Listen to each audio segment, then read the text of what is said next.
Welcome to Success Superstars, episode number 110, and my special guest, Amy Lilly. Amy, welcome. Hi, thank you for having me here. Yeah, you're welcome. Now, we have your interpreter with us today. We do. And I'm so pleased for this episode because we're going to share your passion for not only real estate, but also for taking real estate to the hard of hearing and deaf. Thank you. You're welcome. Thank you. So let's get to know you a little bit. Okay. First, how long have you been in real estate? I started real estate 15 years ago. 15 years. And before that, I understand you were a bean counter. I was a paper shuffler. You were a yes. paper shuffler in accounting? Yes, it was a very boring job, but, it paid the bills to some degree. Yeah. And then what was the passion to come into real estate? It was a very exciting time for me and my husband. We were buying our first house, and I had a really good friend that was a real estate agent, and she took us out and looked at some homes, but in the end, we ended up building our home, and it was a very emotional time, lots of ups and downs. We went out every night and watched the construction. 6 months of the building and the behind the scenes. We had a wonderful salesperson, our realtor. It was just awesome. But then there was times that we had a lot of frustrations. So when it was all completely over and we got the keys and we got to go in and start painting and we got to do some of our own personal touches, it was our house. It was an exciting time, but it was soon after that, probably about 6 months, it was like, it was kind of dead. And we were in this brand spanking new neighborhood, so my husband and I would get out and walk, and we started seeing these houses and watching the construction. And it took me about 2 years, and I finally said, Billy, I want to go take a class. Oh. He's like, okay. So I went and took my first class. That was cool. Loved the class. Right. Second class. Billy, I really like this. Okay, great. So one thing led to another, and 15 years later, here I am. Wow, what an exciting journey. It was very exciting. Yeah. Have you ever wanted to quit? Sure. Yes, I mean, it's a very emotional thing to be a real estate agent. You have up times, down times. You get so excited for the clients that find that first home, and then when they lose a home, or there's just so many different things. I have been very blessed to work with short sales in the past, and you go home and you just want to sit there and cry, right? And then you do come across some situations that you want to cry because you're so mad and just want to say, I'm done. But then something else comes up that really reminds you why I'm doing what I'm doing. Yeah. And speaking of doing what you're doing, now you've developed a passion for the hard of hearing and deaf. I am. You're on your own journey with that. I am. Tell us a little bit about that. Okay. In 2011, I had surgery that I lost my hearing in the right ear. I really shied away from everything because I'd become hard of hearing. And it was a very, very difficult time to get over a lot of emotional battles that Right. come with that. So I just kind of kept doing what I could do, and kind of just, the people that I worked with, they all know, every time I work with a client, I sit down with them first, and I tell them that, look, when we're out looking at homes, I may not be able to hear you, okay? I want you guys to go look at the house. I will do the best I can to answer the questions when you're asking them. But we're going to come back and we're going to meet. And when we do that, then I'm going to ask you the questions, and then we're going to actually talk about the situation and go from there. About a year, 2 years ago, I decided it was time for me to start learning American Sign Language. One day I will more than likely become deaf. Now, hopefully it's not for many years down the line, but the truth is that that's a big possibility. That's the path you're on. Yes. Yeah. Okay. So I decided it was time to start learning ASL. I'm taking classes at TCC, downtown Fort Worth, and my teachers and my tutors and the students are just so fabulous. They're so awesome. They're so patient with me. I just love my classes and my teachers. But the funny thing is I'm not just learning ASL. I'm learning a lot about myself. I'm learning that it's okay to be proud of who I am. And I'm starting to embrace my hard of hearing. And I'm sorry, it's still a little bit emotional to me. No, I can tell. Thank you for sharing. Yeah. I have, after the first class or two, what I wanted to do was to find lenders, home inspectors, title Title companies. providers, Yeah. all the various that, people. yeah, that I would be able to communicate with one day. Right. There's nothing out there. Right. I found maybe 4 or 5 real estate agents that know some sign, but that was about it.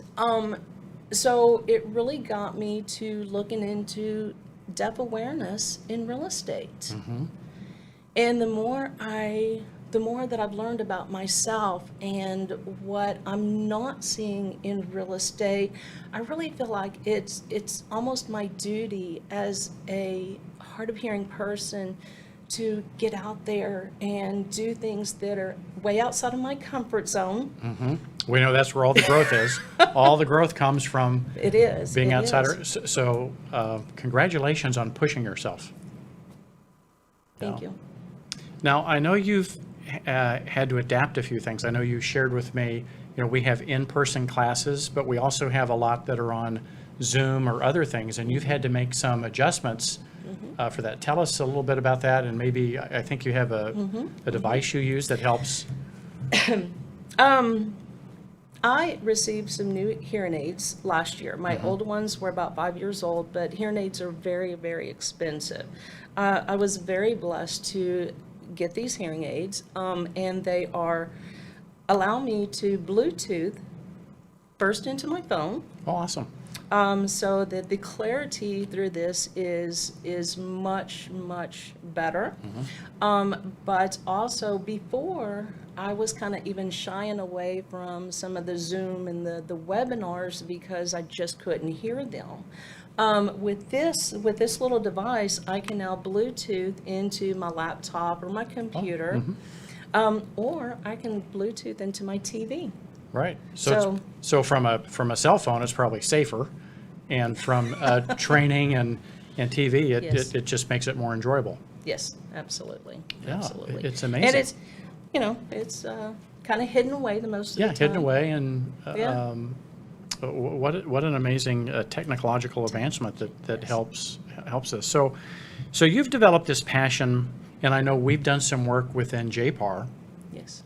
We've identified 4 other agents in the network who have are on a similar journey and have the same passion, and you're now creating a networking group, and who knows where that leads in terms of serving this community. Tell us a little bit more about your vision and how you intend to better serve the hard of hearing and deaf community.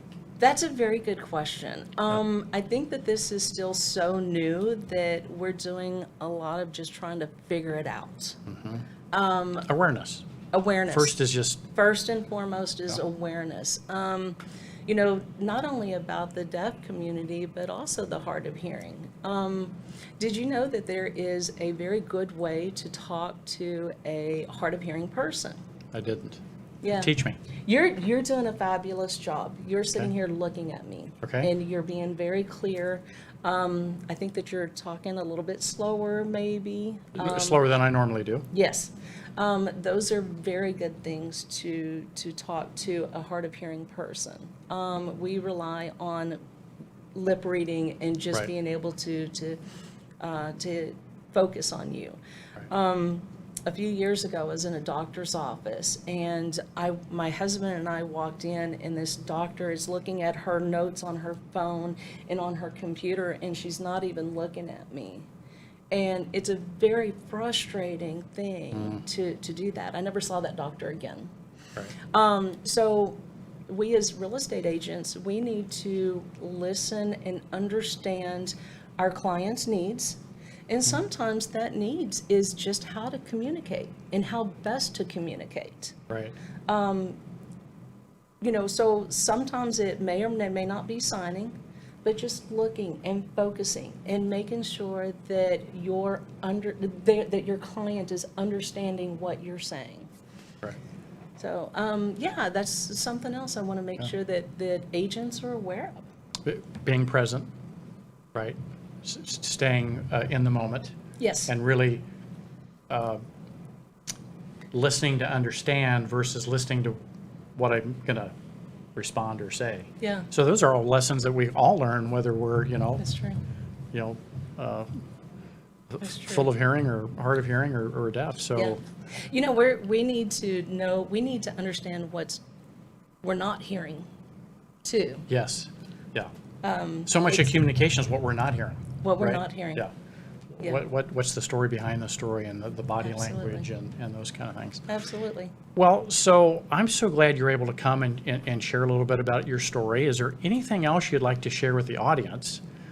I know you mentioned earlier there's a lot of things, particularly in the state of Texas, I'm sure in other yeah. states, that are available to the hard of hearing and deaf that people Yes. don't know. Yes, there is. There's resources out there. Maybe share a little bit about that. Well, I was really surprised that it was soon after I started classes that I was told that there is the Deaf Action Center. This is a organization that helps advocate for the deaf and the hard of hearing. So my first thought was to go out and talk to them and how I could volunteer with them and how I could help them. I met with a lady there, and we sat down and we started talking, and she says, well, Amy, do you know about this? Amy, do you know about that? No, what are you talking about? So she very quickly understood that I was in school, and she said that the state of Texas has a waiver for the hard of hearing. Wow. Wow. So that was one of the first things that I did is I had to go in and take some hearing tests. My hearing is bad enough that I did qualify for the waiver. So in the state of Texas, my education is now free. So it's tuition free. Wow. Yeah, it's awesome. Yeah. I also know that for the hard of hearing, if you're having a lot of challenges with work, in being able to hear coworkers or your boss or if we need to hear for work. Right.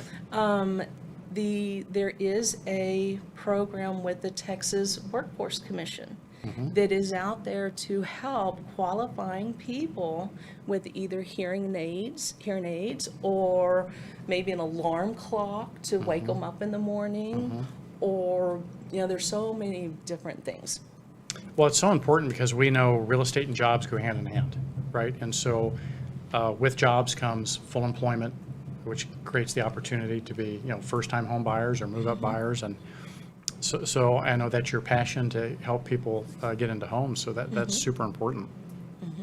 Well, as we wrap up this episode, I'm just so blessed that you're able to come join us. Thank you. I think, and for the audience to hear your story and to know that no matter what your challenge is in real estate, you can have a business and a life by design. Yes. And you're living proof of that you're persevering and continuing to Thank you. to pursue your dream of real estate sales and helping as many families as you can. Yes, thank you. Any last words of wisdom or advice for the audience? Ooh, that's an interesting question. I think that we need to just find it within ourselves what our special qualities are and embrace that. I've taken what's been a family taboo, and I've turned it around, and now it's a very positive thing in my life. So, Yeah. Well, thanks for sharing. thank you. And thanks for staying outside your comfort zone, because that's where all the growth is. And we're here at Yes. JPAR to support you. Yes, and you guys have done such a wonderful job helping me. Thank you so much. Yeah, you're welcome. And we'll see you soon on another episode of Success Superstars.